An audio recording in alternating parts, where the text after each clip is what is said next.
Most people are going to sell their XRP tokens when it really runs. Um, and I would caution you about that. If you can build if you can build some volume in there, sell a portion of it. Definitely do that. But guys like us, once these regulations get put in place and once these tokens start to adopt and you really see things start to move, guys like us are going to be priced out. And the only people that are going to participate after that are going to be people that have deep pockets, these, family funds, central institutions, large investment groups. And so that's why I've been evangelizing over the last 4 years. If you're a dad, a guy like me that's wanting to go get involved with it, act now.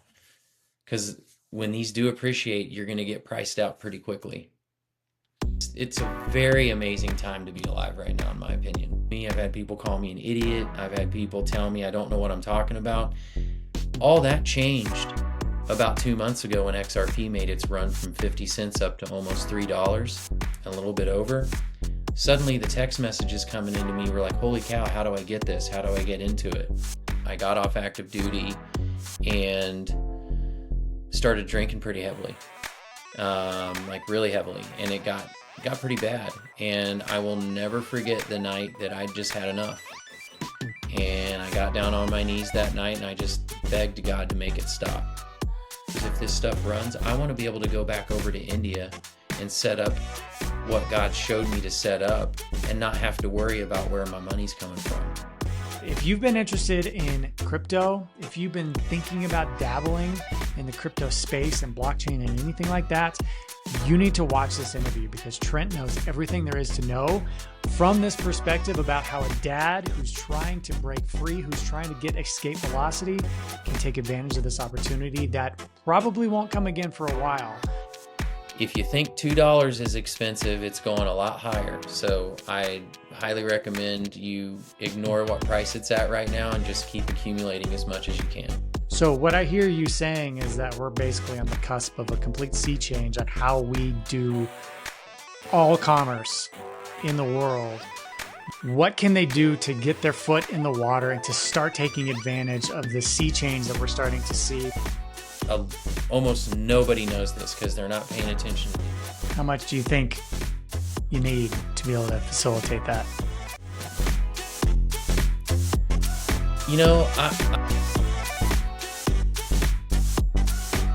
Dad, I don't think we could have a more important video for 2025. If you are looking to change your life financially, spiritually, and really break out and do what you want to do to be a better man, this video will completely change everything for you. We're talking with Trent Cleveland. Trent is a fantastic, incredible spiritual man who has done so much for so many people around the world. He's also one of the smartest people when it comes to investing in the crypto space and how to succeed in this, not by just investing and hoping for a pump and be able to sell it, but how to actually utilize the blockchain, utilize crypto to make passive income and move forward.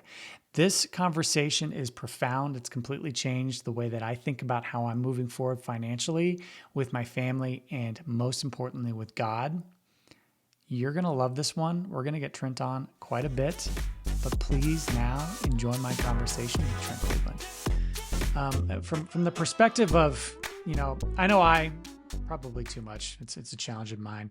I take too much time and I daydream a lot, right? I think about what life could be like if I were to be able to reach a certain amount of capital to be able to leave the W-2, to be able to move forward. So tell me, Trent, what does your daydream look like and what would it take for you to get there? Sure. So my daydream looks like partially what you described, where I'm not necessarily tied down to a W-2, 9 to 5 type job. I'm fortunate now. I work from home and work a remote job, so I do get to be around my kids and my wife. But I've got my oldest daughter getting married this year, and I could see grandkids in the future term. And my wife and I are travelers, and so we want to be able to have a life where if we want to go travel somewhere, we can.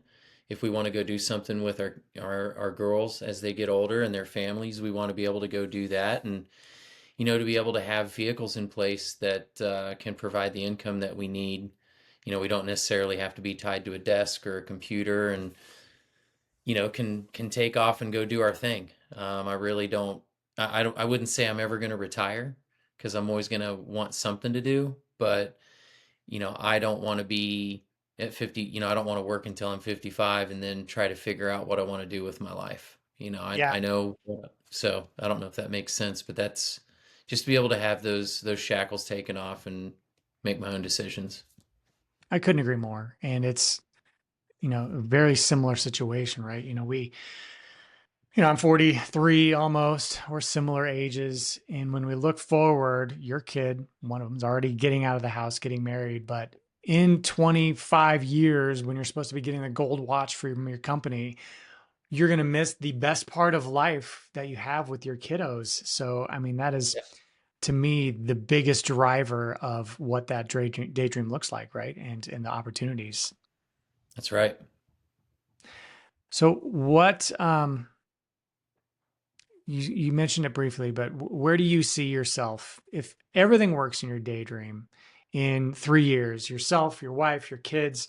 What's life going to be like for you if this plan of yours works out from a blockchain, from a crypto perspective?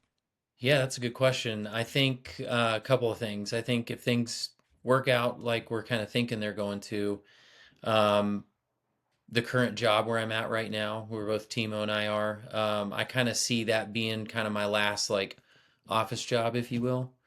I'm in a startup right now. I've got really good flexibility, but I think, if we end up getting acquired and I move over to a big IT vendor, I'm hoping that'll be kind of my last run.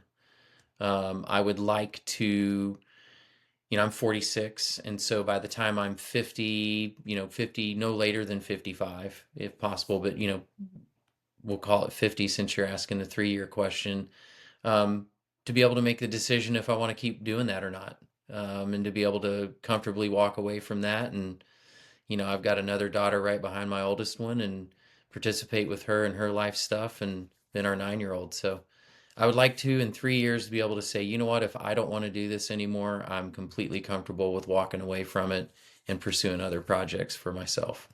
Yeah, there's something about that. I've got three kids, a 9-year-old, 6-year-old, and a 3-year-old girl, almost 4 years old.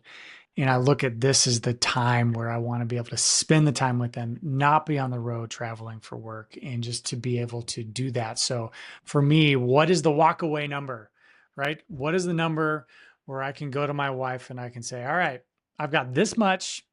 It'll hold us over for 2 to 3 years. Let's do this. Let's do the retire early and let's move that forward. So, all right, you're looking at that. How are you going to get there? What's your plan to be able to move forward with this opportunity? Sure. So, outside of the normal, I, I think everybody that's listening to this that works in a corporate setting, you've got your 401k and maybe some investments, in the stock market, things like that. For me, you had mentioned earlier kind of an opportunity that doesn't come up very often, blockchain and crypto being one of those things. Um, I think that's the vehicle for me right now. I don't know how many of your listeners are Christians or believers, but that's something that's very serious to me.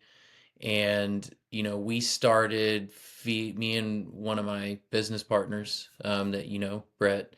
We've been together for 4 years building this project out, and we really felt like we were shown through a different set of lenses an opportunity that I think a lot of people are now starting to kind of realize. But with the whole blockchain and crypto movement, that's going to end up being its own asset class. And I think the last time we saw an asset class like this come onto the scene was when stocks were created back in like the mid to late 1600s. And so one of the things that kind of got my attention was I heard people early on, and I say early on back around 2016, 2017, that's when I first dipped my foot in. Um, I started hearing people talk about this transfer of wealth, and you still hear people talk about that, but I didn't really understand what that meant. And long story short, what I've come to find out that means is there's an old monetary system that's been in place for over 100 years in this nation, and that's getting ready to change.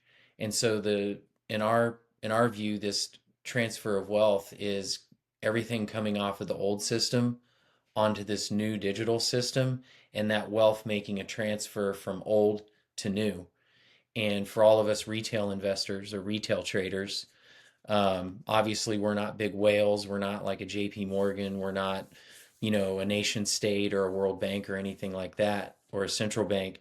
But this opportunity that you mentioned is the ability to kind of place your bets or put your horses in the gate and start looking at these different software chains that are coming online that are servicing supply chains, servicing data transfer, servicing online payments, servicing smart contracts, to be able to get in and invest into the actual assets before they go online onto like a stock market or an ETF, something like that.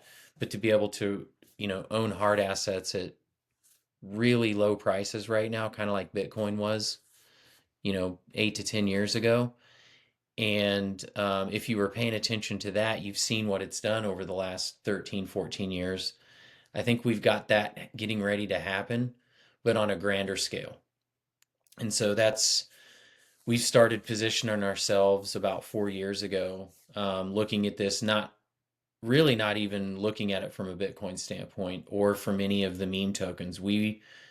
With our IT backgrounds, we started looking at, where's utility? The stuff that people don't talk about. Where's the, kind of like public infrastructure, right? Nobody really talks about delivery of water to your house, carrying wastewater away, electricity. You hear that a little bit. All the core um, all the core utilities that you need to make things happen, but that aren't necessarily sexy. And those things are available in crypto. Everybody knows about Bitcoin. Everybody knows about Doge. Everybody knows about like the new Trump coin that came out, or Shiba Inu. And those are all great. But you're in IT and tech a little bit, and that world changes so quickly that now you're 2, 3, 4, 5 hops down the road from some of these older software chains. There's new players in the market, and there's new players driving like real, they're solving real use case problems. And so you're starting to see the regulatory framework here in this nation start to wrap itself around that. And so if you're not looking at like the Banking for All Act, or you're not looking at the Bitcoin Act, or you're not looking at the Digital Innovation Act of the 21st century, those will tell you everything that's going on if you know how to read them, and you don't have to read them that far. Like the Banking for All Act that came out, you can just read the first page and it'll clearly tell you what's going on. So we're trying to build a platform that encap kind of encapsulates some of what we feel like are the core technologies moving forward on regarding blockchain, smart assets, smart contracts, things like that. And they're at such low prices right now that we're just trying to accumulate as much as we can, so that when things do pump, we're in a good position to, get profits. But the other side of that is, unlike a Bitcoin, which that's an asset you buy and just hold, and it's proven that it goes up every year. Every year it's got really good returns if you just buy and hold the asset. There's a term out there that a lot of people have kind of shunned over the last 2 to 3 years, and that's decentralized finance, or DeFi. And when you really dig into DeFi, there's opportunities to not only buy an asset, but there's opportunities to participate in a decentralized network that's not owned by a central bank. It's not owned by a central entity that can necessarily control the mechanism. But right now, if you're a retail trader or a retail buyer, if you're looking at the right assets, you can get those assets and then put them into play in the network, and you can gain passive income off of that by managing those platforms. So we're trying to look at tokens that we can not only buy and hold, but while we're holding them, we can put them to work in the network and get paid for lending our tokens onto the network to use for whatever they want to be used for. So we're trying to build a platform that, like I described, like in 3 years, if everything moves in the market like we want to, then we're going to be able to walk away from the normal world as we know it and walk into a life where we've got software platforms that are set up providing real utility into different verticals and earn passive income off that and not have to worry about trying to go out and earn a paycheck. Instead, just work what we've set up, the system that we've set up, whether that be through servers, whether that be through decentralized apps, but that will then become my quote unquote job is managing those platforms and then, yeah, earning passively from that while we're out living life. I've gone down the rabbit hole, Trent, deep, especially since we've been working together, and I've been investing in XRP and a couple things. Yeah, What I've found is there's some great minds on YouTube and X in particular that talk about crypto, all things Ripple, all things XRP. But it's always this hype. It's always this pump. It's always these people that are really trying to get you to join their Discord and join all of their things. right. We have a unique opportunity with you, Trent, with you, Dad, who's watching right now, to get an appreciation from someone who's just like you, just like me, who wants to be able to do better for their family, not have all the hype, to learn the fundamentals of what we're talking about. So I know we could Yeah. go very deeply on this, but if you don't mind, if you could educate me a little bit more, let's start really at the top high level, and then we'll dive deeper into a lot of the things that you just talked about. So let's just Sure. start straight up. What the hell is a blockchain? Bottom line, it is basically a software network or a platform where everything's public. You can see all the transactions, nothing can be hidden. Um, and you hear cryptocurrency, that's one facet of it. But it's basically when I talk about decentralized finance, a blockchain is managed across multiple computers or multiple networks. And it's not just like with Bitcoin, right? It's made up of all the people and all the entities that are holding the token and holding the asset. That's a blockchain. And what you find is as you start to look at different networks that participate on the blockchain, if you will, they have their own sets of protocols and how they work. They have their own sets of rules. Some of them have voting mechanisms. Some of them, if you're wanting to participate, you can. You don't have to. You don't have to vote on things, but it is a it is a network that is spread out across multiple entities. It's not like a computer system at a bank where a bank owns, just they own the network and can control everything on there. And not that people can't control stuff on blockchain. You see pump and dumps all the time, but those are big players that are moving, if you're talking about trading and buying and selling tokens, which is one facet of a blockchain, um, obviously that's there. But there's other uses, right? There's other things that'll happen on blockchains, like with XRP. Yes, you can buy and sell the token on the automatic market maker, which is the decentralized exchange for XRP. But there's other functions of it. People use that blockchain, the XRP blockchain network, to they can literally convert anything to anything on that network. Any currency, if I've got a London pound and I want to convert it to the Mexican peso, I can do it on there. And I can do it faster than the banks can do it at cheaper prices, and that's a value add on the network. If I talk about XDC, a lot of people don't know about XDC, but it's a blockchain network that deals with real world assets. One of the big industries that uses XDC blockchain is the shipping industry. The shipping industry for years was plagued with bills of lading being handled by paper. Payments would get delayed. Payments, from one end to the other would get delayed, um, causing prices to go up to the end, to the end retail user that's receiving those goods. XDC comes in and takes that paper, puts it on the blockchain in the form of a smart contract, and now things move at almost instantaneous speeds. People are getting paid in real time, and you don't have to wait 90 days or 60 days to get paid. It's instant settlements. Everything's open and transparent on the network. So you can see exactly when that item left, when it was received, and make the payment happen. You don't Yeah. have any more of, oh, this is going to take 10 days to transfer.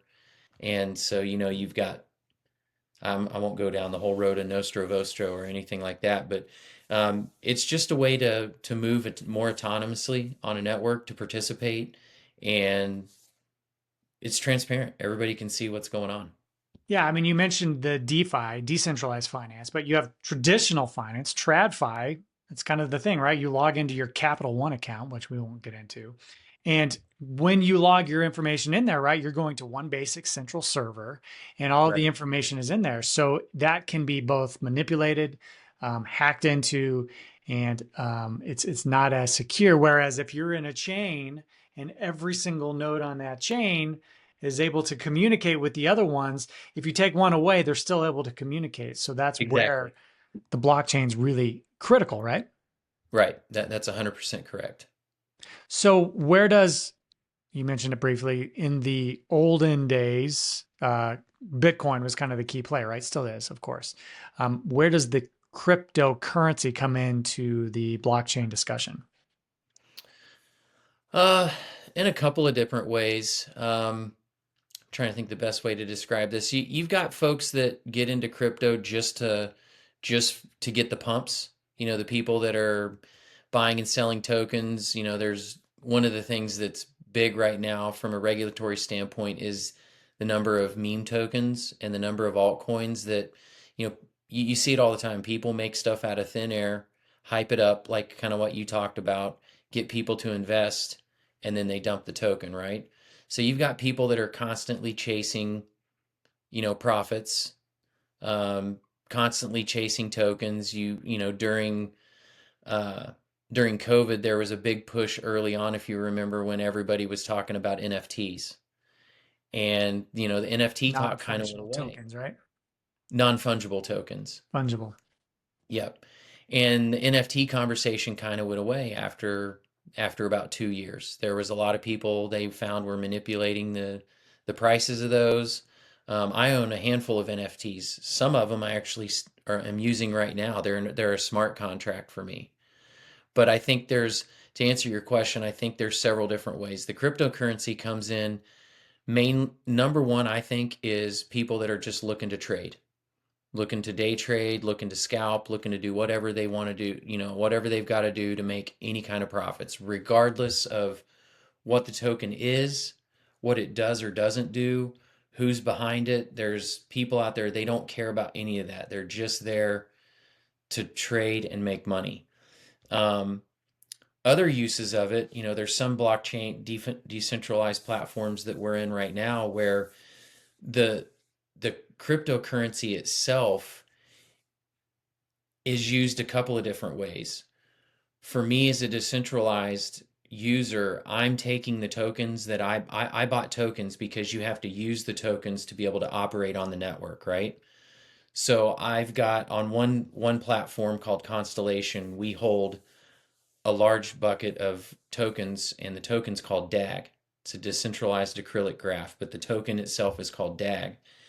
And we actually take our bucket of tokens and put them out onto the blockchain, and developers that use the network, or folks that want to use the network, because there's trading platforms on most of these blockchain networks. There's a DEX or a decentralized exchange.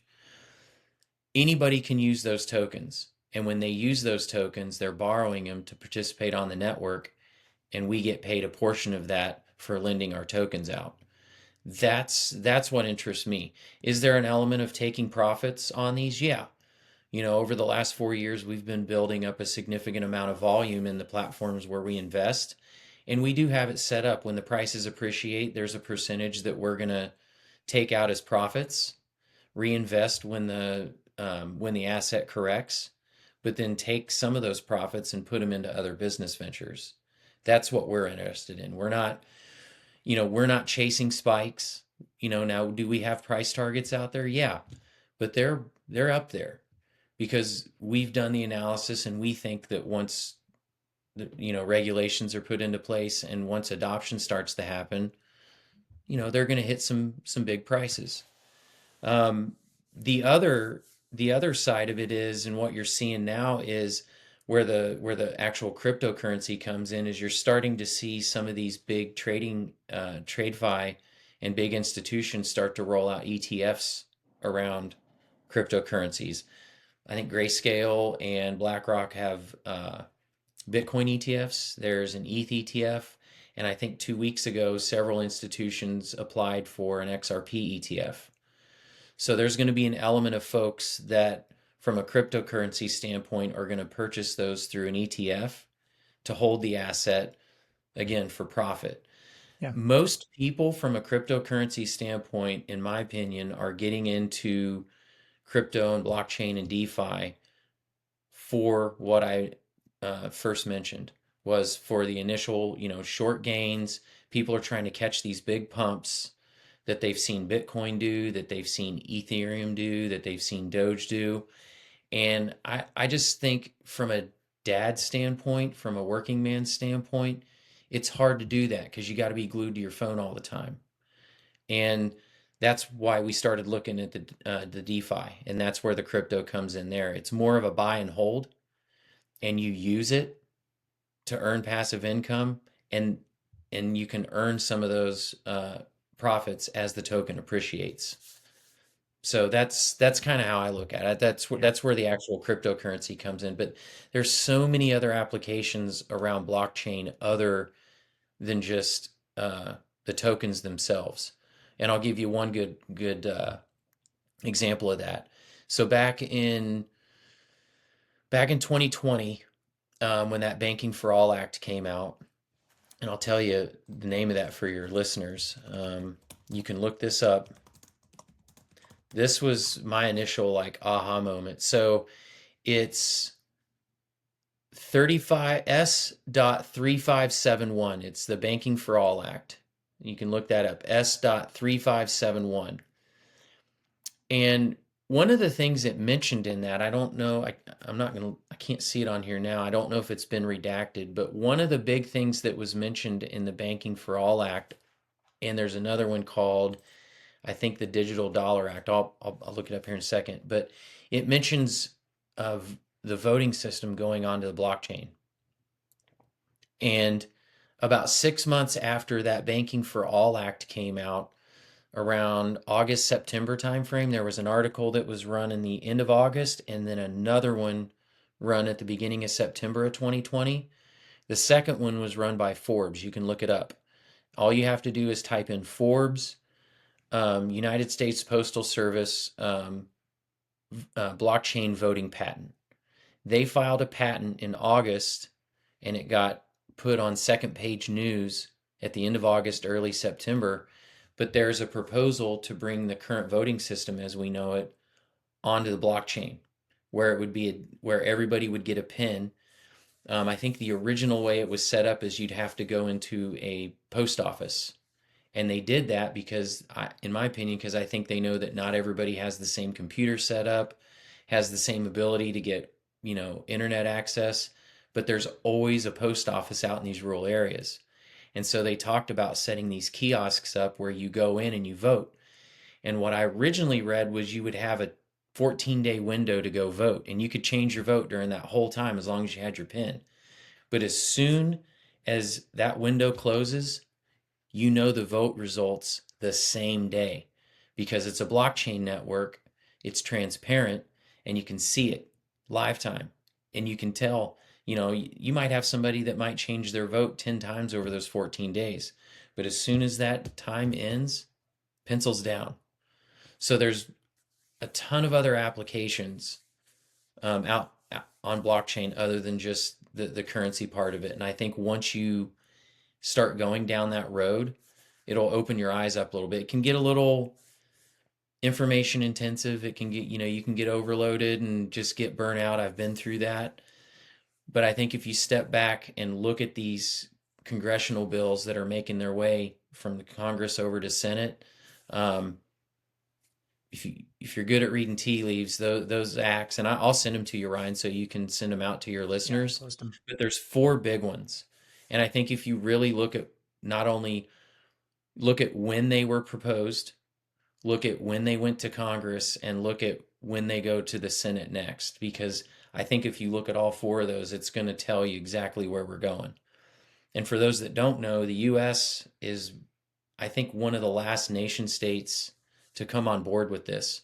Countries like Russia, Japan, um, England, they've built regulatory frameworks around crypto. Um, Another good example is, a lot of people don't know this, but even before the Ukraine war kicked off, if you're familiar with Stellar Lumens, the coin ticker's XLM, the Stellar Group has actually been over in Ukraine for the last 5 years, helping them build out their own stablecoin, um, which is huge. Yeah. And there's a lot of nations. I think Bahamas was the first one. They came out with the sand dollar. That's their country stablecoin. We have a couple here. We've got Tether, which I think is garbage. I think the stablecoin that we're going to end up landing on is USDC. And I'm not going to go into details on stablecoins, but each nation state will have a stablecoin that they can put funds into as well. But there's so many more applications. Like I mentioned XTC in the trade finance world, or not trade finance, but shipping and receiving, and they do all sorts of smart contract work. Constellation, they're a big one that we're invested into. I mentioned them a minute ago. They're actually partnered with the federal government. There's a guy named Eric Bethel, who is the director of the World Bank. He's been on the Sean Ryan show. He's a board member on Constellation. And they've rolled this out to the Treasury Department. They've rolled it out to several other departments, and they're using it for data transfer. The United States Air Force and Space Force, they're investing into Constellation DAG for the data storage portion of it, because of the way that specific blockchain works. So there is just, I'm not trying to geek out on you, Ryan, but there's just a ton of other applications outside of the tokens. And so if you're somebody that's in crypto and you're just looking at meme tokens and all that stuff, like, I've got a couple of those, but they're not my focus. I can show you that there's some decentralized finance platforms out there that, if you're smart and you learn how to work them correctly, they can be pretty lucrative for you. I think it's difficult in this day and age to have an appreciation for how antiquated things are. I mean, we're all so used to having our cell phones be so fast, our capabilities, the cellular network, everything's pretty good, but the guts behind it are typically pretty antiquated. You look at Social Security system right now, even the Treasury, all these old 1980s, 1960s computer systems. So what I hear you saying is that we're basically on the cusp of a complete sea change on how we do all commerce in the world, utilizing Absolutely. some of these technologies you're talking about. Yeah, absolutely. And I'm actually glad you brought that up, because one of the biggest, if you're in IT and you know anything about software cutovers, they can be pretty crazy. A lot of things can happen, but in no other terms than this, you are literally watching a system cutover happen. And I'll give you the easiest example. So our current world financial system runs on a network called ISO 150022. We've been on that for years, decades. And last year, they announced, and Brad Garlinghouse with Ripple publicly talks about this, but there is a new financial computer system called ISO 20022 that is already in process of being rolled out. You can Google this, you can look at it. When it was originally announced, some of the tokens that were invested into were listed on there. That information has since been redacted out of the original document.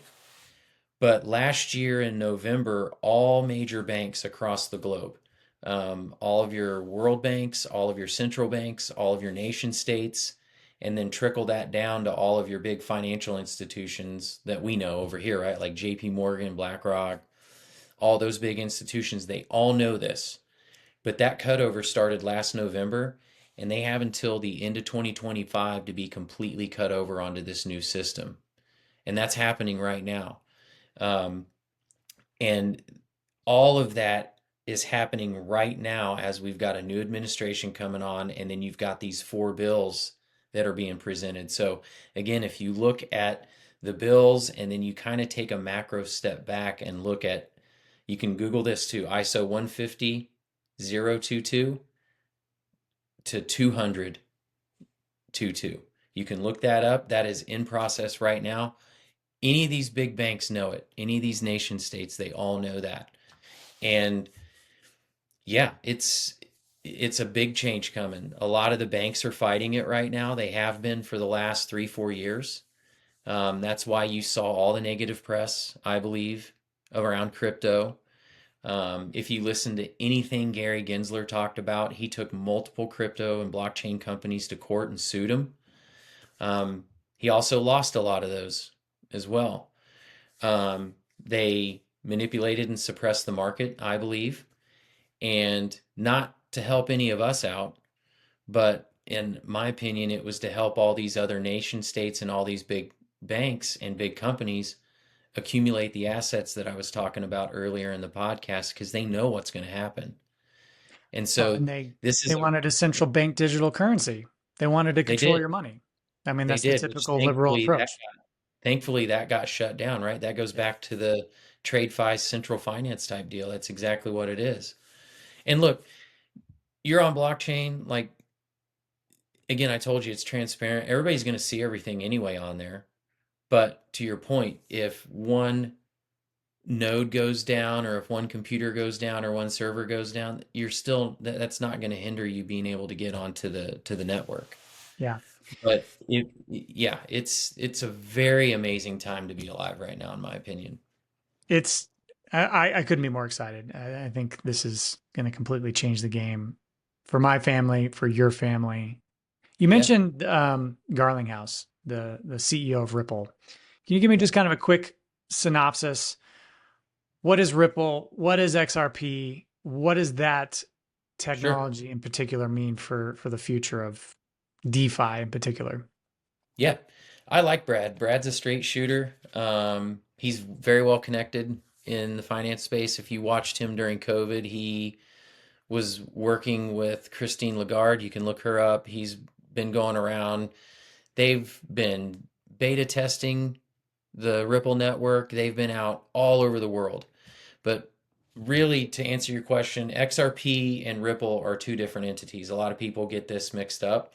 Um, XRP is actually completely separate from Ripple. Even though they designed the technology, if Ripple were to go away tomorrow, XRP would still function. Ripple owns a ton of XRP, but they don't own the network, if that makes sense. They Yeah. don't, it's a they're completely autonomous from each other. Um, Ripple is the company that created XRP. Um, they actually inherited the technology was given to them by a group that had actually created it. And they're kind of evangelists in this space. I think I think they knew the way that the market and the world was going to be moving eventually. And the actual technology itself, like the base protocol of it's been around since I think David Schwartz created it back in like 84, 85, Wow. something like that. Um, but they are literally going out, Ripple, I'll talk about XRP in a second, and are going all over the world and evangelizing a new way to do online payments or a new way to do online asset conversion and transfer. And it's fast. You take a Bitcoin transaction, they take a long time. There's high gas fees because of that type of network that it is. It's proof of work. You can only do like 8 per second on Bitcoin or something, right? Something like that, yeah. And I have seen XRP transactions, I've seen them move millions of dollars in a second, and the fee on it's like 50 cents.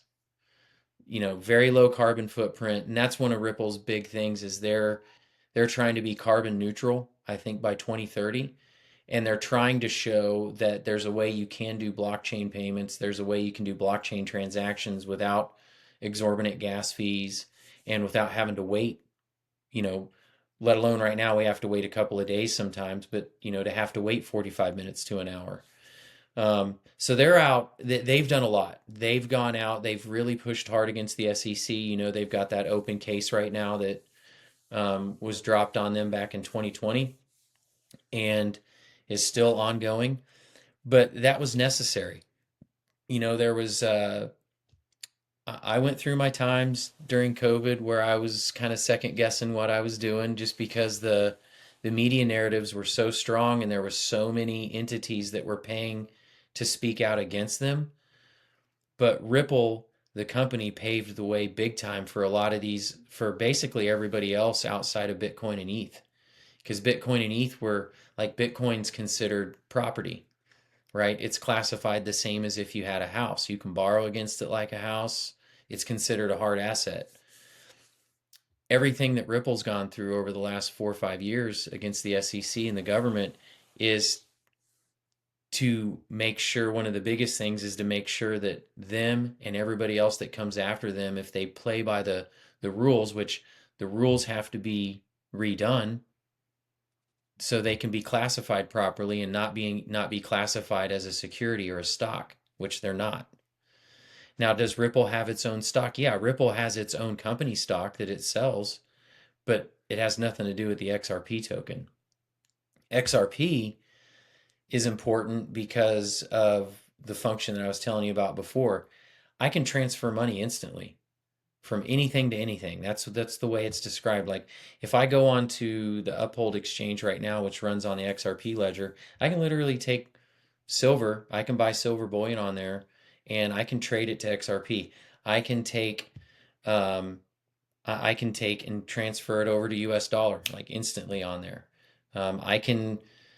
I've got friends that live in Germany, right? So I can get on there and say, hey, I'm going to send you some money real quick. And I can literally send it to them in less than 5 seconds, and it'll convert it instantly from the dollar to the euro. And it Um, uses XRP in the middle as the exchange of capital, that's correct? correct. Because that again, that blockchain network, that software network, its function is to be able to convert almost instantly anything to anything. And so for nation states, it's great because if you owe me a debt, or like if you owe me a tariff payment, and these systems are set up, well, now you can't tell me that it's going to take you a month to get that payment to me. You can do it instantly, and I can get those funds. So it holds people accountable, keeps people honest. And you know the deal. If money's not flowing and it gets stopped up, especially with big companies or big nation states, well, then you start having issues. So Where do you think the XRP? other, Go ahead. Go ahead. what's that? No, please, Oh, I was please. just going to say the one other thing, and you know this because you and I have been talking about this the last couple of months. XRP itself, uh, almost nobody knows this because they're not paying attention to David Schwartz. If you go back and watch any of David Schwartz's videos over the last 4 years, he's talked about this ad nauseum. But it's a platform called the Automatic Market Maker, and this is a decentralized finance platform. It's on now. There's different platforms that you can use to access it, but XRP is the world's largest decentralized exchange by nature.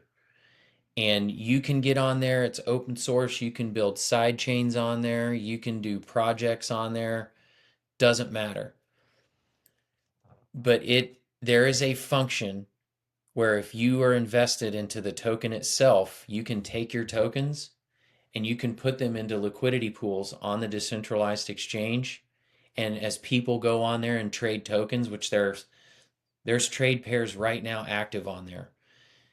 Well, those trade pairs, the money that's traded on there has to come from somewhere. If you go on to any of the traditional finance platforms that you mentioned earlier, and I want to trade on there, well, that liquidity is coming from somewhere, and it's a central source.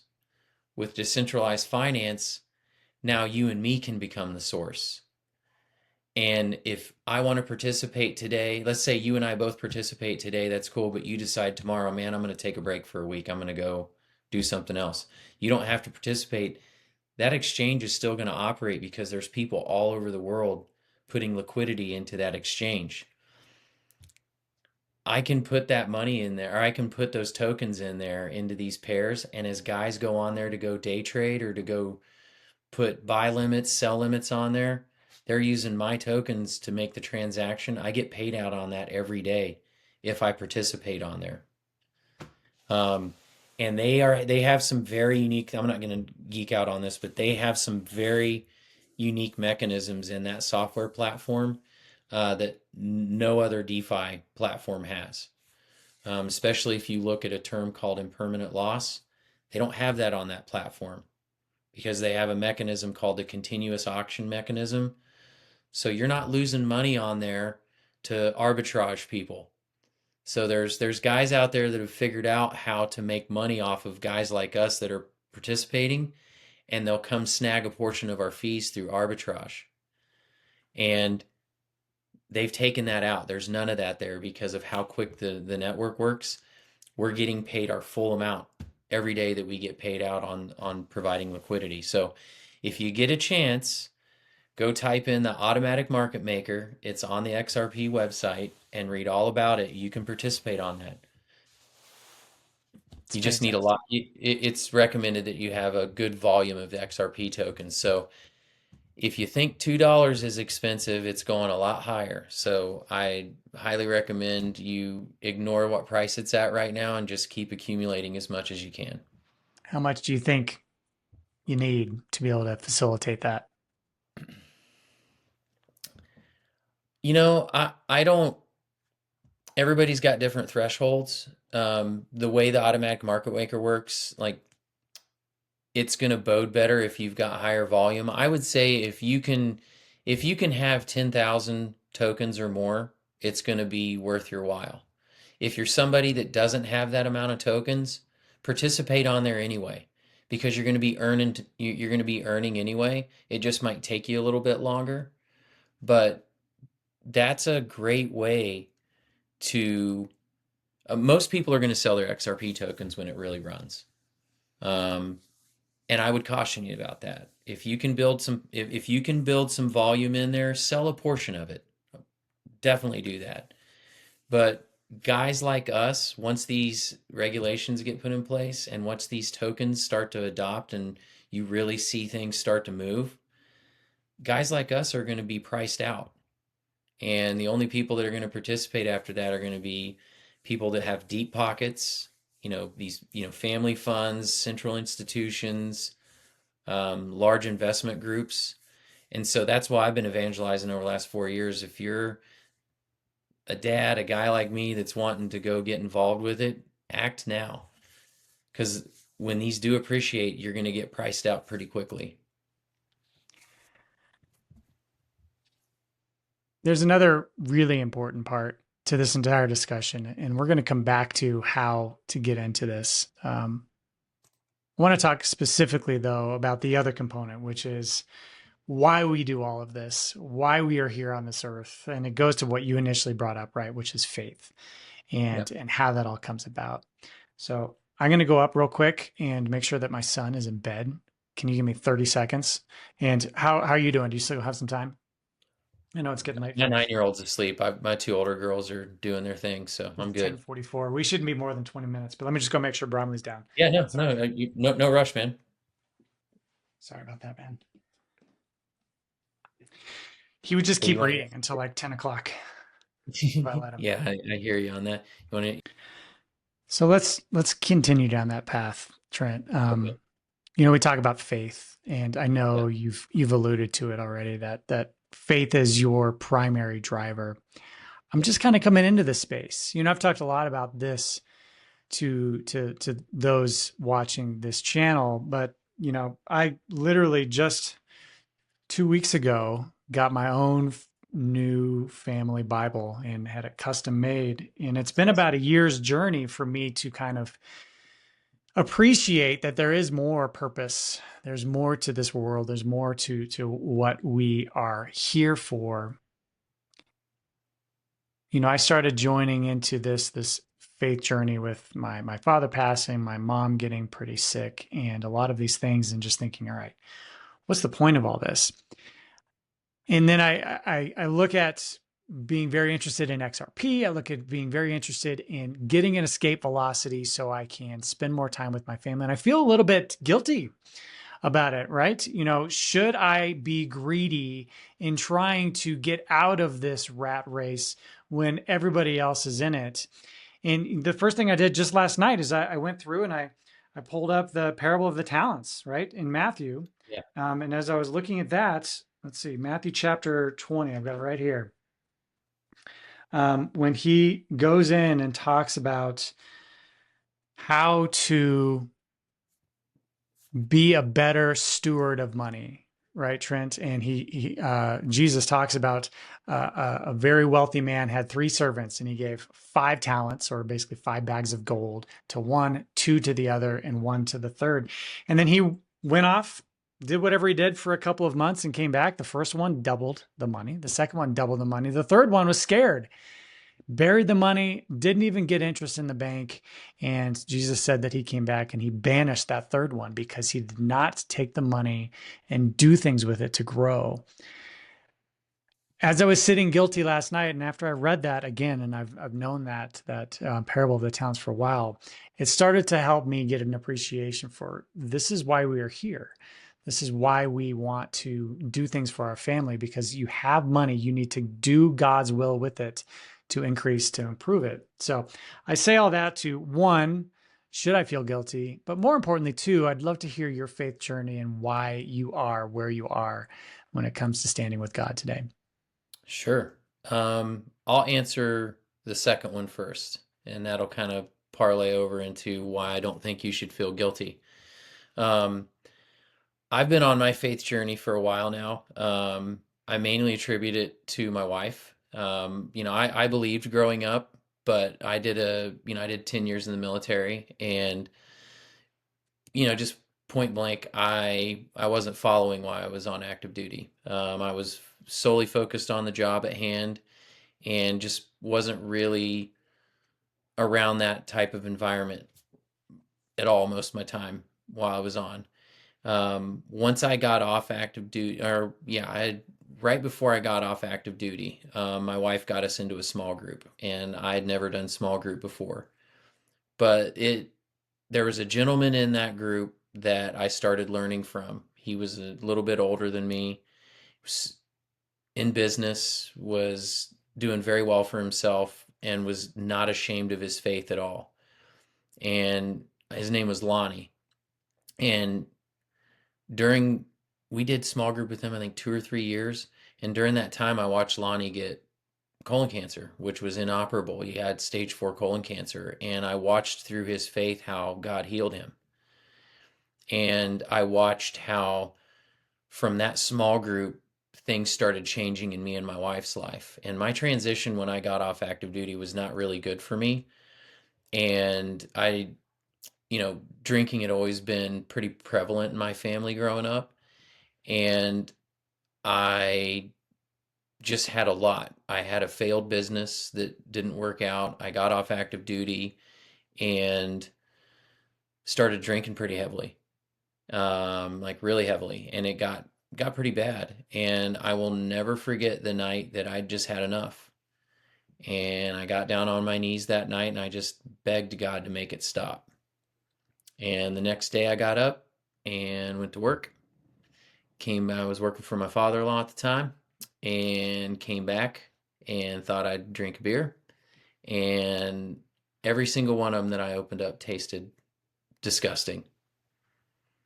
And I called my brother up that day. I didn't tell anybody at the house. I just grabbed the truck and left, and I went to an AA meeting and didn't touch the stuff. I just stopped that next day, never touched it again. And from that point forward, God started putting people in my life that started guiding me down the path where I'm at now. Ended up getting baptized in the Holy Spirit. Me and my wife both got baptized, and just really committed together. The Bible talks about the order in a household and how a man and a woman are to treat each other and how they're supposed to come together and run their family and run their lives. And, like life, nothing's ever perfect. The path, the line to get to where I'm at now wasn't and has not been straight. because I'm human and I have flesh and make mistakes, but I've actually developed a communication path with God that's very real. I've seen him heal me. I haven't touched alcohol in 10 years this year. It'll be in September. I'll hit the 10-year mark. Um, it's done nothing but benefit my family. I've watched him touch my wife. I've watched him touch my kids. I've seen people get healed. Um, Me and my wife go out on the mission field normally once a year. We just came back from India in November. We went out to a western province in India called Aizawl with a couple of people from our church. Our oldest daughter went onto the mission field right after she graduated high school. My nephew's just coming back now from Papua New Guinea from being on the mission field. So, um, my wife and I were shown a vision by her grandmother before she died that we were going to affect families and kids. And we've seen that. We've seen other families that we've connected to change direction. We've got, when our older kids were going through high school, we'd have kids stay the night here. We've watched kids that used to come over here that have since, one girl named Hope, she used to hang out with one of my daughters a lot, and now she's out on the mission field now. And just the having an actual real relationship with him was a game changer. I don't have to be super formal in my conversations. I just have conversation with him and talk to him like I'm talking to you. I'm respectful. I respect him because he's my Lord. But just seeing first what he did in my life with me, and then everything outside of me, with my family, with my friends, with my work colleagues, with my work in general, seeing him put his hand on me and where he's directed me and where he's guided me, even through COVID. He took care of me. And I've got two really strong mentors in my life, two men that are a lot further down the road than me, that have coached me, guided me. They're there for me. And I've just I've been introduced to what I think is a different view than what most, or I won't say most, but a lot of Western Christians don't see, and that's the relationship side of it with God and with the Holy Spirit and with Jesus, but really interacting daily with the Holy Spirit and literally watching him open doors, close doors, make connections, close connections. Um, you just can't deny it. You can't deny it. And like, it's funny because we had a sermon at church this last week that talked about, we weren't not once in the Bible does it say that we're called to go be missionaries or called to be prophets. He says that if you follow me and you get baptized in the Holy Spirit, that he gives us the power to cast out demons, to prophesy, to lay on hands, to heal. All those things are there. But he first calls us to witness. And, you witness things that, for me, I can witness to people about my story. I can tell them, hey, this is what he did for me. This is how he healed me. This is how he healed my family. And then to see him do that with other people, like right in front of me. Like when I was in India, I watched a blind guy get healed. I watched a lady with tumors, like literal tumors in her gut region, get hands laid on her, and the next night she came back and they were literally all gone. I touched a lady one night, went up to lay hands on her to pray on her, and literally before I even touched her, Ryan, she flew back like 5 feet and hit hard. Like she hit the ground hard. I didn't even touch her. It was like right before I touched her, just boom. I'd never seen that before. And it did something to her. It changed her whole look in her face. So I've just tried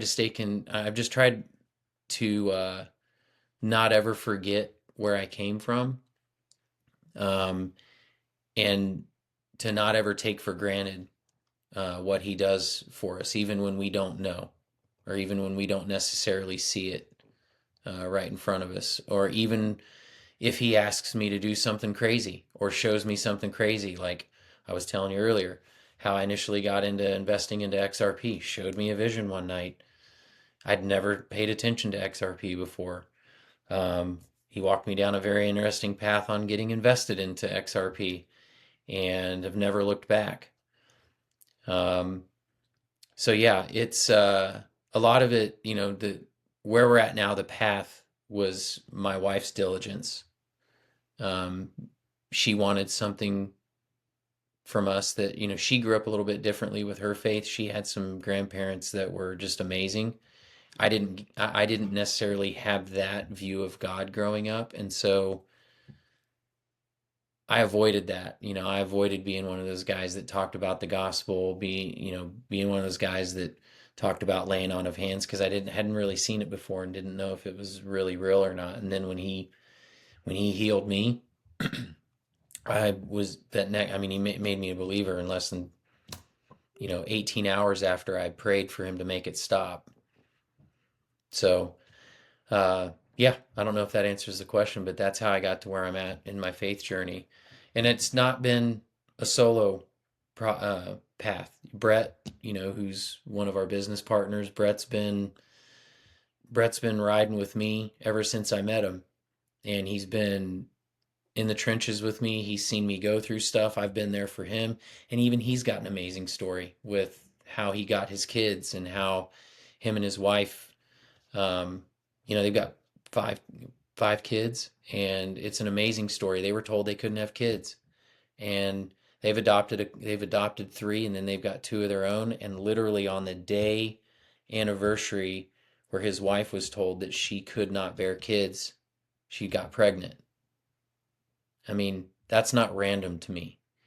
If you get told you're not ever going to be able to bear kids and then you dig in and start praying about it, and then on the anniversary of that date, you find out you're pregnant, that's a gift. And to be able to see that happen with, one of your best friends and see what it does to his family, I just further solidified my belief. I've seen what he's done to my kids. My middle daughter goes to Liberty University, and seeing her participate in the convocations, seeing her speak into other kids, because she's got some. Just because it's a Christian school doesn't mean everybody's had this glorious Christian upbringing or this amazing church life. She's got kids she's speaking into now, and kids that are whenever she's up there with her friends, taking them to church, taking them to home worship settings, things like that. I wasn't doing that when I was their age.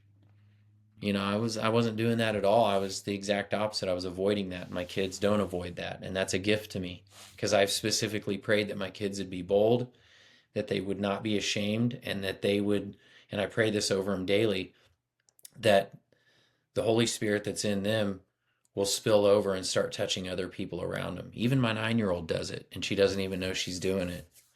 And it's just amazing to watch. And so one of me and my wife's goals is, and we sat down one night.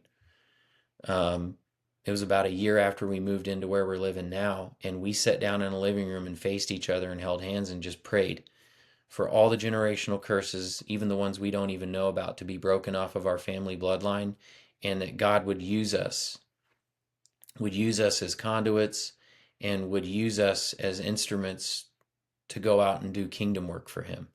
And that's why we got onto the mission field. That's why we've got our kids encouraged to get out on the mission field. We're planning a mission trip next year, and we're going to take the two older ones with us.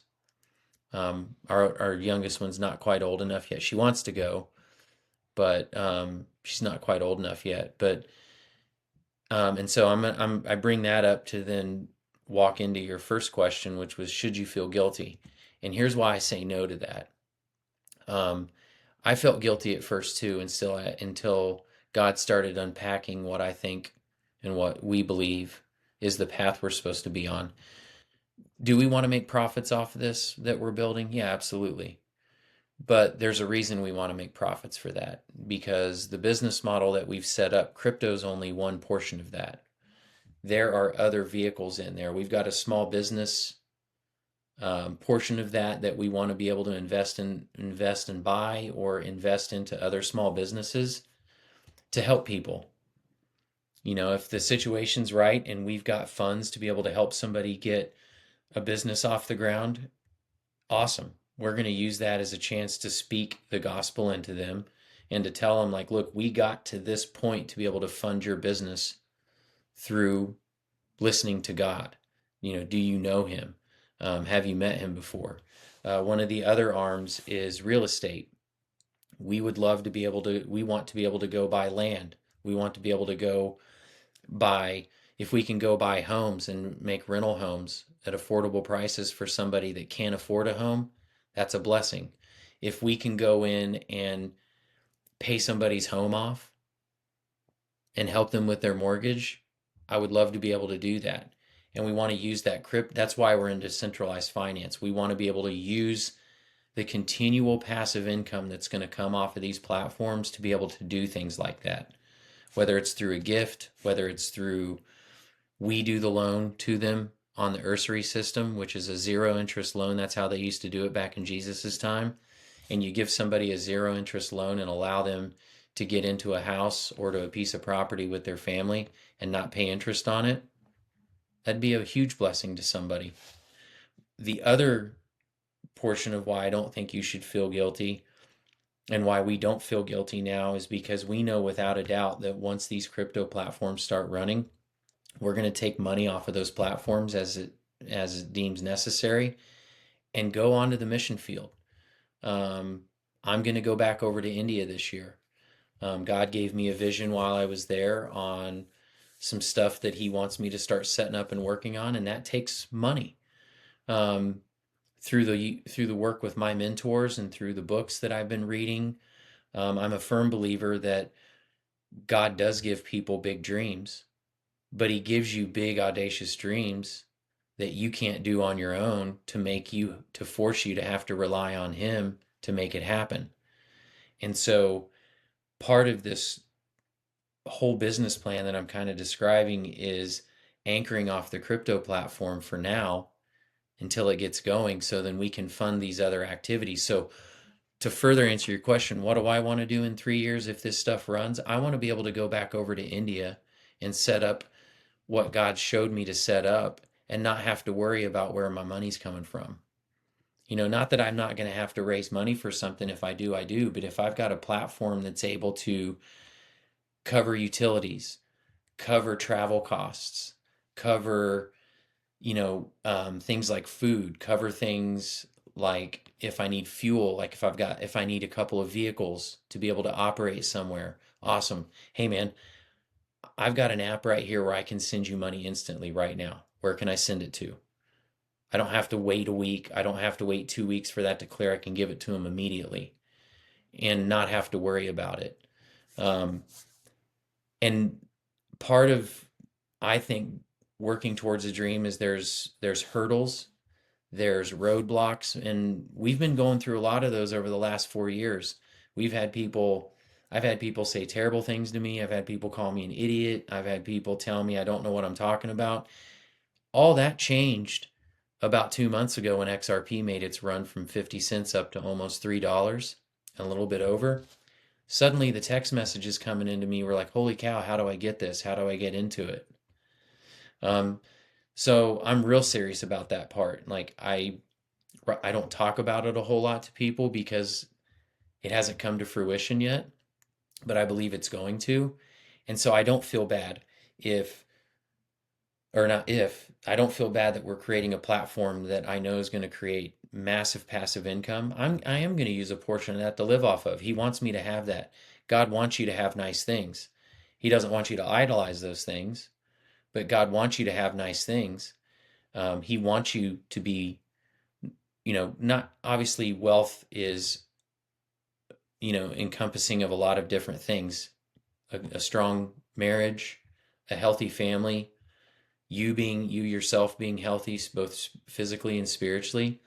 But there's a monetary and physical like asset portion of that as well. And he doesn't call us to be broke. He doesn't call us to be in a state of poverty. He actually rebukes the spirit of poverty. And so there are a couple of missions that Brett and I, and you're going to get to meet these folks that Brett and I give to, that work in Bangalore, India, that work in Myanmar province, that work in Pakistan. I did a deployment over into Pakistan and still have contacts over there. Through my church, I've met a guy named Amir, and he's from Pakistan originally.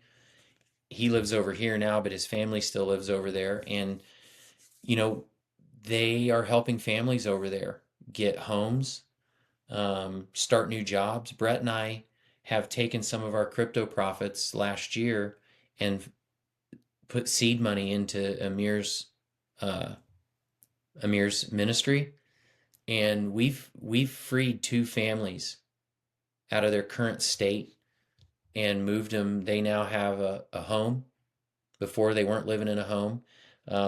Both of the families that we helped free into this situation, the males of the house, we bought them. You know what a rickshaw is? We bought them Yeah. rickshaws, and we bought the big rickshaws for them, so then they could start a taxi cab business, and that's how they're supporting their family now. We got the kids in good schools, but we want to keep doing that. You know, I get texts from Amir pretty periodically. He'll be like, "Hey, I've got a family over here. Can you donate right now?"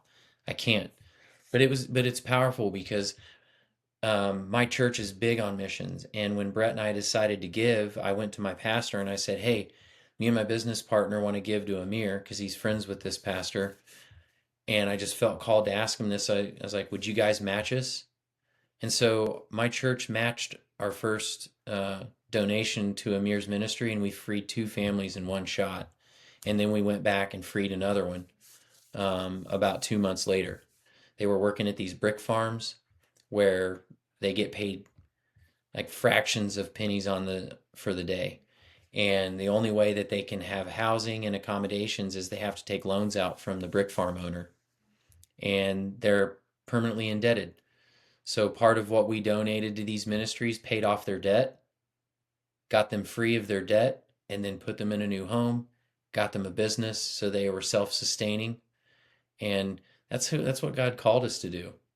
And that's who God called us to be. Not to be slaves, but to create. He's a creator, and he called us to create. And I think if we can get into that flow with him, one of my prayers is he'll use us as a conduit. And I like that prayer because it follows our business model. Everything that we're invested into is a conduit asset. It's behind the scenes, it's below the surface, stuff's moving. Again, it's not sexy, it's not cool, but people need it. And you got to have those foundational assets. We all need them, and we want to use it for good. In 3 years, I would love nothing more than 6 months out of the year for me and my wife to be somewhere outside of here doing mission work or in another country helping somebody out. The other half of that is I want to focus here locally. I'm big into gardening, so's Brett. You know, I would love to buy property and start a huge garden operation. I would love to buy property and raise local beef and sell local beef to people.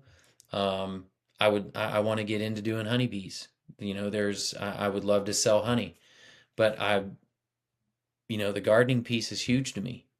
There's tons of people that could use food, and you can teach people how to do it themselves and create a community garden. You know, you buy 5 acres of land and turn it into agriculture like that and learn how to do that kind of stuff. I want to be able to have the funds to do that. So that's why I say don't feel guilty with it. If you're given the vision to be able to see these things and to understand what's really going on, that's a gift.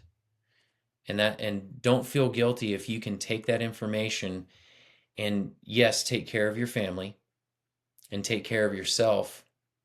But once you get that done, look and ask God what he wants you to do and where he wants you to go.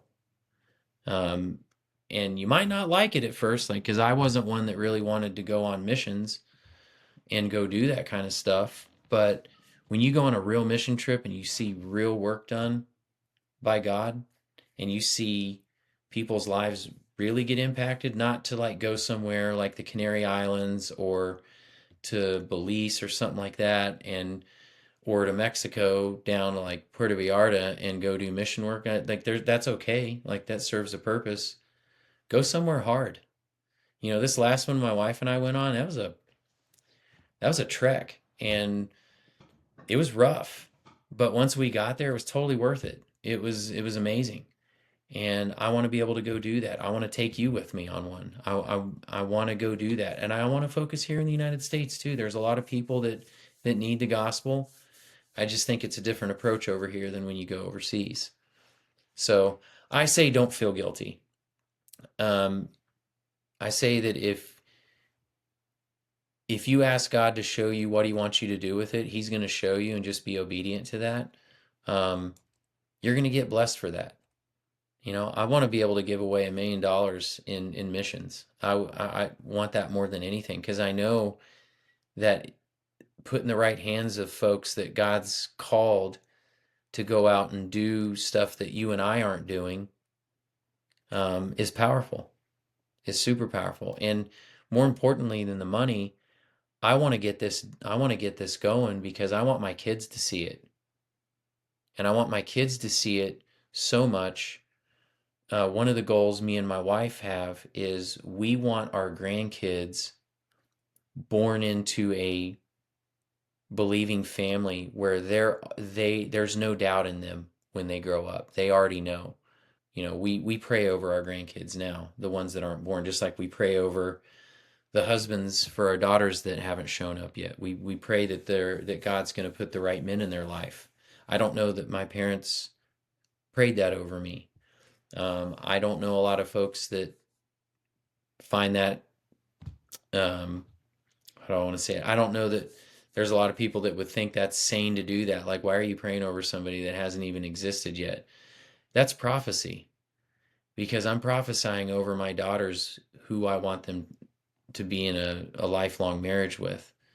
I'm prophesying who I want to bring my grandkids into this world. I'm prophesying who is going to be carrying on what we've built. I want them to take what we're building and I want them to grow it. You know, I've got my kids invested into these things. I've got my kids participating in decentralized finance. I want them to see it and taste it, because what I'm building is going to be, I hope it's going to be big. I pray that it's going to be big so that I can give that to them and that they can continue to do that and continue to grow it and use it. So don't be guilty, or don't feel guilty. Um, Now, if you're going out and the whole reason you're wanting to do this is to go get a Lamborghini and to go buy like a huge mansion, hey, I'm not going to judge that. That's cool. For me, like, I want to buy a new house. You know, yeah, I'd like to get a new truck. But once I get those things, then what? And what I meant earlier is breaking from the system. And I don't mean this in an offensive way. I don't want to just retire and get an RV and half the year like go down south and go where it's warm.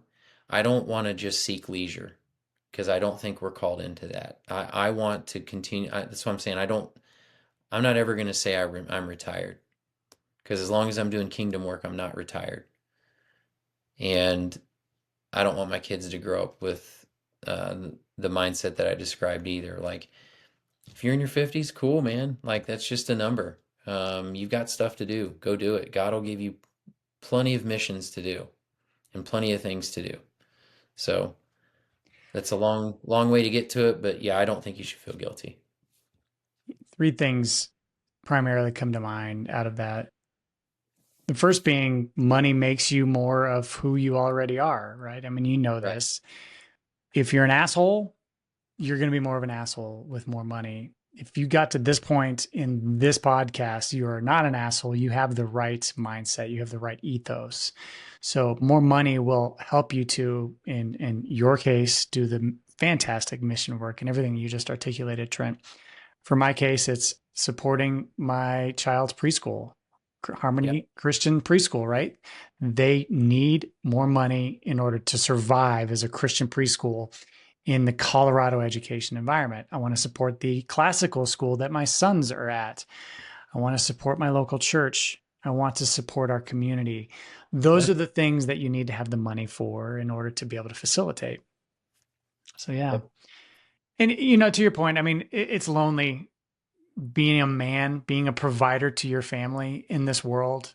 It can feel very quieting when you get up in the morning, you go to work, you drive to support your family, and then you go to bed and you get up in the morning and you do it all over again, right, Trent? Right.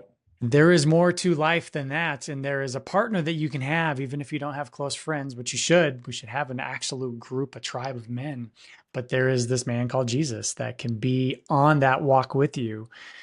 If you can find that, it will open up way more doors. I am starting to find by simply meeting you, Trent, to move forward.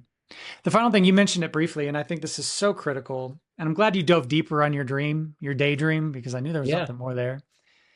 Graham Cochran talks a lot about this. He's kind of a business coach that I follow, and he talks about your 3-year dream. And we've been talking about it all along, but this is something, watching this today, I encourage everybody to write down, you see your friend 3 years from now in the coffee shop, they asked how you've been doing, and you say, this has been the best 3 years of my entire life. What happened in those 3 years, now looking retrospectively or proactively, to make you say that? Write them down. Find 50 things that absolutely have to happen in order for these next 3 years to be the best in your life. And then subtly and slowly and surely work to get that done. Thank you for that. I really appreciate you opening up on that. Yeah. So I only have a couple more questions, and this is the most important question because we've set the stage, Trent, for how we are going to move forward in our life, both from a financial perspective and from a faith perspective. For a man, for a father who wants to move forward in this process that you've been kind of articulating throughout our discussion, what can they do to get their foot in the water and to start taking advantage of the sea change that we're starting to see both in XRP and Ripple and DAG and all of these different things? What resources are there out there? How can they work Yeah. to be able to move forward? So there's a handful of resources out there. You kind of mentioned it at the beginning. There are a ton of influencers. There's a ton of folks that are kind of peddling and pushing their own agendas. Um, but there's a handful of folks that I've come across, and I still listen to them over the last 4 years. I'll name a couple of them, and then there's also a couple places. I'll just name a couple things off, and then I can send you the links, and you can post them when you post the YouTube channel or the YouTube video, and people can click on them. But there's a couple of guys that you can go out to on YouTube that I recommend. One of them is the Blockchain Backer. If you haven't followed him, um, he started out as a big Bitcoin maxi, but has since come into realization of what assets like XRP are going to do. He does really good chart analysis. He's very transparent. I think he's doing his that full time now. I watched him when he broke from his job, and he's doing full time crypto analysis now. But yeah, his name's the Blockchain Backer. He's a good one. Another guy is Kevin Cage. Kevin lives down in Puerto Rico now. He did really well there was a crypto run a couple of years ago. He did really well and ended up achieving one of his dreams, which was he wanted to move down to Puerto Rico so he didn't have to pay income tax. Kevin's great. I've been in a couple of Kevin's courses. He's actually how I found out about Constellation. He posted it briefly on one of his post-show readouts, and I was intrigued, so I started studying and went off from there. Another one, he his name's Raoul Paul, and Raoul Paul used to be I think a lot of people probably know who he is, but Raoul, um, he runs a platform called Real Vision, and I highly encourage you to go watch Real Vision. Raoul was very skeptical of everything outside of Bitcoin for a long time. He's a macro trader. That's one of the reasons I like him. He's he's a firm believer, and you'll watch if you get into some of his videos. He talks about just buying and holding. He's like, if you believe in an asset and you've done your research on it, don't try to chase these pumps. It's really hard to do in the crypto space right now. Um, just buy it and hold it. and I'm a big proponent of that. He's got an amazing website with a ton of free content on there. He's got a ton of videos that he's already posted. He comes from the TradeFi world. I think he was a trader over at Merrill Lynch, or no, Goldman Sachs. He was a Yeah. trader for Goldman Sachs for years, hedge fund trader. And unlike influencers, he's got that background. He knows how to read charts. He knows how, as a macro trader, he knows how to read socioeconomic cues. He knows how to read that whole landscape. So he's a great asset, to go look at and go watch. I saw Um, him on Diary of a CEO. He did posted you? about 3 months ago, and it was a 2 hour talk. Fantastic. Highly recommend seeing Raul Paul. So yeah, good dude. Yeah, and I like him because he's passionate about what he does, and so he gets fired up sometimes. But he speaks to the retail trader from the standpoint of what he knows and what he's seen from the large TradeFi world, and I appreciate those nuggets. Um, Another guy, he's not so much he's not a trader or influencer, but he's very well connected to uh, Ripple, and it's Jeremy Hogan. He owns a law firm, and he helped, really, to the people like us that were outside looking in on that case. He created a YouTube page right after the case got dropped against Rip, or got started for Ripple. And if you go back and watch his videos, even look at what he's doing now, he can give you a very good view and understanding from the legal side and from the government side of why things are happening the way they're happening. He was actually one of them. He made a lot of people mad early on during the Ripple case when everybody, to your point, everybody was hyping it up saying, oh, this is going to end quick. He was like, actually, if you follow due process, it's going to actually not realistically end until this date. And it was like, at that point, like almost 2 years out. And people were upset at him, but it ended up being true. And he's a straight shooter. I really like him because he just gives a non, like, influencer, non, like, he's not trying to push a token. And then lastly, um, one other person is David Schwartz. David Schwartz is on YouTube a lot. He's the CTO of Ripple. Um, he talks about the automatic market maker a lot, but he also just gives a completely different perspective of blockchain and crypto as a whole. He he's got a very interesting sense of humor, um, but he's one of them that's been talking about automatic market maker the whole time, and I even wasn't paying attention to him. I was like, whatever, I don't know what that He's the guy is. with the long hair. Kind of looks like Yeah. a, yeah, I've Hmm. seen him. Yeah. We used to work for the NSA and then ended up becoming the CTO over at Ripple. You can connect your own dots on that one. Um, but he's a great resource for information on what's going on in that specific space. And all of his videos are available online. You can look him up on YouTube and you can educate yourself. Oh, and that actually, one other guy. This is the whole reason that I really started getting into decentralized finance, was a guy named Mickey B. Fresh. And I'm actually in his VIP course now. He actually just posted his last Zoom call. I missed it. It was yesterday, but I'm in there with like 75 guys. Mickey, you can look him up. He has amazing resources. He's the one that initially, I learned from on getting into Flare and learning how to delegate and stake my Flare. He's now giving classes on the automatic market maker. That's who I'm taking my classes from, is through Mickey B. Fresh. But he has a wealth of resources. I think his website got pulled down because he put it behind a paywall now, but his videos are amazing. So if you go onto the Mickey B. Fresh YouTube page, you can educate yourself on XRP and Flare very well through him. He's not an influencer, he's a developer. He runs an Oracle on the Flare network. I've delegated with him a few times. He's not only invested, but like us, he's participating on the network. And he's a big proponent. If you're a retail guy like us, now's the time to learn this stuff and get involved. So that's who I would recommend. No need to take notes. I'll make sure to get all those in the description below. Yeah, I'll send it to you. Yeah. Last question for you, sir. Yeah. I ask this of all my guests, and Okay. I'm always curious. It's called my diamond advice question. Diamond advice. You have 3 daughters, correct? Correct. So 2 of them are getting ready to get out of the house. You got your 9-year-old. She's still in there, but all 3 of them are out of the house. They're all married off. You got grandbabies in the future. You've taught them everything that you know, but they've forgotten it all, Trent.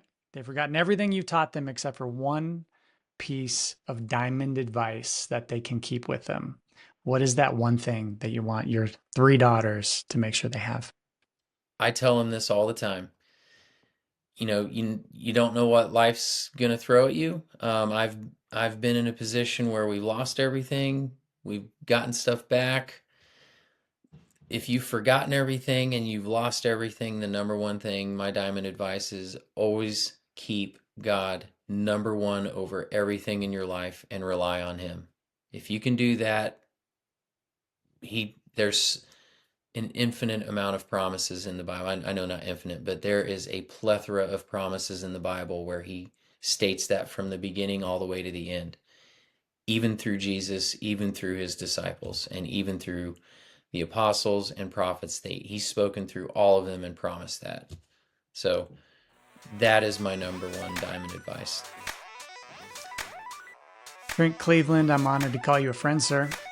Likewise. Thanks for joining me. Thanks for having me. I appreciate it, man. This is great.